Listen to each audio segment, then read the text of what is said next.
want to thank you for joining us here on Polk Place. I'm Brian Lacey, and I want to take the time to introduce you to somebody and talk a little bit about her foundation and her journey in life, Widow's Web, and a couple other things that she's got her name on. But the coolest thing she's got her name on is a gold belt that says she is the featherweight champion of the bare knuckles throwing? Yeah, bare knuckle boxing. Boxing, yeah, bare knuckle boxing. The fastest growing combat sport in the world right now. And her name is Jessica Borga.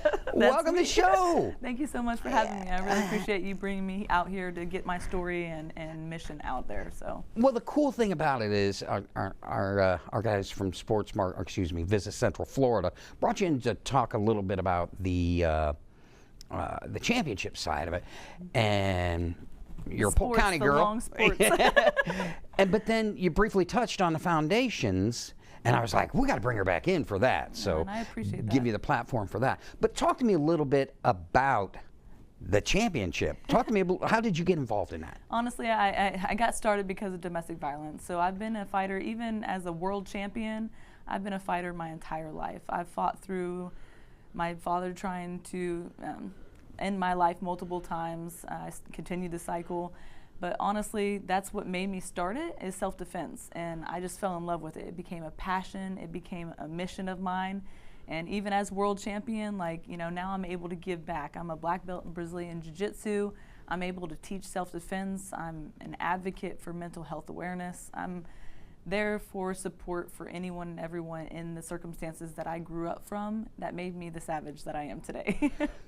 That savage that you are today, bare knuckles boxing, had offers from UFC and Bellator. I was in the top 10 in the featherweight division for Bellator, so I started with MMA. Yeah. Was doing it for over 9 years and then got out of my contract and did my first bare knuckle boxing, and I found my home there. Honestly, I'm undefeated, and all my wins are in pretty much a minute or less. So, and I made history in my last one. So I'm gonna be gentle about how I ask questions. Yeah, watch it. No, I'm just kidding. Old man like me breaks easy. You know, it's funny. Martial artists, true martial artists, I feel are some of the nicest people you'll ever meet. Yeah. They have learned to teach that control. They have learned. That's why I'm such a huge advocate for mental health awareness and helping those people in those circumstances, because that's what I was, I came from that. That's where I was. I didn't have anyone to help me. I learned how to do it myself, and now I want to help those who didn't have anyone to help them. Connect the dots for me. Where did the light come on that you could take this platform that you're on now and help others with the nonprofits that you have, and how are you received within the community? Because I would imagine anybody that meets you would be honored, A, at you taking the time, but B, the fact that you're helping those that need it the most. It's definitely, it's taken a long time. I mean, I knew from the get-go that I wanted to help people. I knew when I became a higher belt in Brazilian Jiu-Jitsu, I knew that alone was huge for self-defense. That alone, if any woman, or not to say only women can be abused, because I don't discriminate there, men, women, children, mental abuse is just as bad. But I knew Jiu-Jitsu was a huge foundation for self-defense. And the moment I started getting really good at that and I became a black belt, that's when I knew I could give back. I always have that. Now that I'm a world champion, I have self-defense in multiple different areas, and I can empower and help women to see their worth, and not just women, anyone in the circumstances. I'm there for empowering and inspiring anyone. Let's talk about the foundations that you have started and the partnerships that you've also become a part of. It's been amazing. The people that have jumped on board to help me out. Ignite Her Incorporated is another nonprofit that I'm working side by side and partnering with, and she's just incredible. We have so many people in our corner right now helping us get out there, and we have an event that we are excited. We're going to be posting more about the details and everything the closer it gets, but in October, it's National Awareness Month for Domestic Violence. So in honor of that, we're doing an unmasquerade in Tampa. And we're really hoping for people to jump on board here and help with the nonprofit, because our mission is, not only self-defense classes. We're going to be seminars for resources as well as a mobile safe house. The mobile safe house is really what we're trying to get up and going right now. And there's a lot of safe houses, but the addresses could get disclosed, and if that ever happens, that's where I want to be able to come in. One of the things that when we first started talking, I've got to write the intros and the closes, and needing the information and doing the searches on you, that's where I discovered the nonprofits and everything else, and then a little bit more. And then there's a private page on Facebook by invite only. Talk to me a little bit about that and the importance of that. That is newer, of course. It's very important because it's for people who are serious about helping and people who can help. Donations and stuff like that help the nonprofit get up and work consistently. So honestly, if you are interested in or know anybody who is interested in it, it would be facebook.com/group/IStandWithJessica. So that's me and Ignite Her. We're partnered on that Facebook page. So it's for serious inquiries only. And really, fundraising is going to be something that you're going to, when you first start this, you go, man, I've got this great idea, and then suddenly, it's like you're not lying, because all the right stuff when he goes, no bucks, no Buck Rogers. Yeah, and you don't think about it because you're doing it for the cause. You're doing it for the good of it. So you don't think about the money aspect until you start getting all this stuff that I've been paying for out of pocket, and trying to get the mobile safe house. You got to pay for the mobile safe house. You got to pay for the utilities. You got to pay for all the stuff to keep it going. Mm-hmm. And I've been doing that all alone. So I have people that are trying to help me to be able to. If someone is interested in helping out, how can they get a hold of you? What's the easiest way? Honestly, if they go to that Facebook page, that's the best way. There's also a little thing that they have to fill out to see if they're actually eligible and qualified to be able to do that, and if they're serious about it.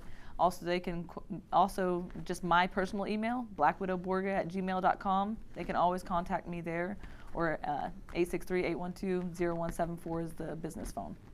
Well, in chasing all that information, another cool thing that I found that I definitely want you to talk about is the pledge. There is a pledge that a lot of people are getting behind, and your name is helping that pledge get out there. Talk to me a little bit about that, if you would, please. It's my entire mission. It's my pledge to protect, to inspire, to empower, to help those in need, those that don't have anyone there to help them to be able to find that in themselves, to be able to know that they're worthy of more than those situations that they're in, as well as feel the confidence that they need to be able to know that they don't have to go back. A lot of the time, domestic violence, survivors, I don't like victims, I don't like that word. Survivors, they go back to their abuser or whatnot, and that is a lot because of their mental state. So I am a big advocate on helping with their mental health as well as just their, saving them in general. Within the county, what are some of the resources that you found that can help you in this journey of rescuing others? Honestly, I haven't got too many that has been able to help out yet.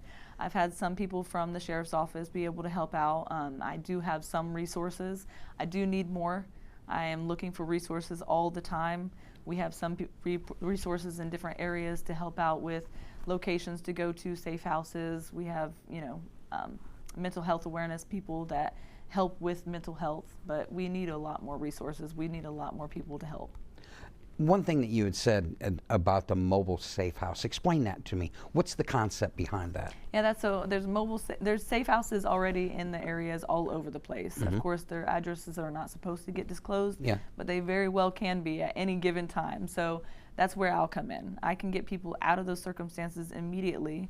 It's temporary, of course, maybe max 72 hours, but I can transfer them from one place to another. I can get them out of that situation. So there's not any of those. I mean, there's a couple in the United States, but there's really not many of those. So I want to be able to, get more.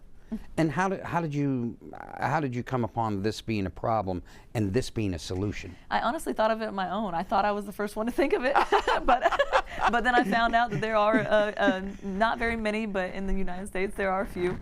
So I was like, well, I thought it was my idea. I thought it was a really good idea because I knew there was stationary, safe houses. Yeah.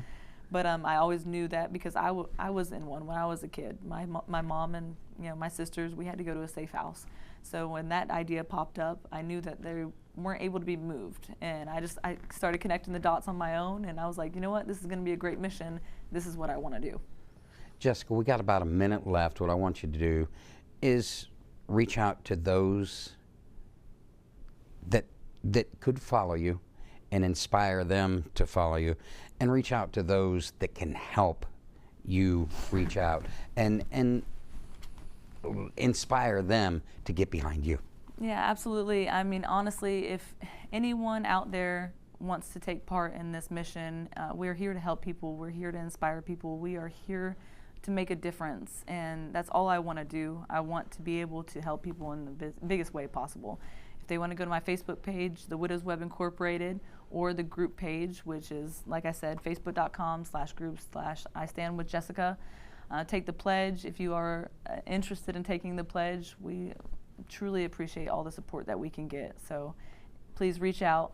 We'll be honored to have you guys aboard.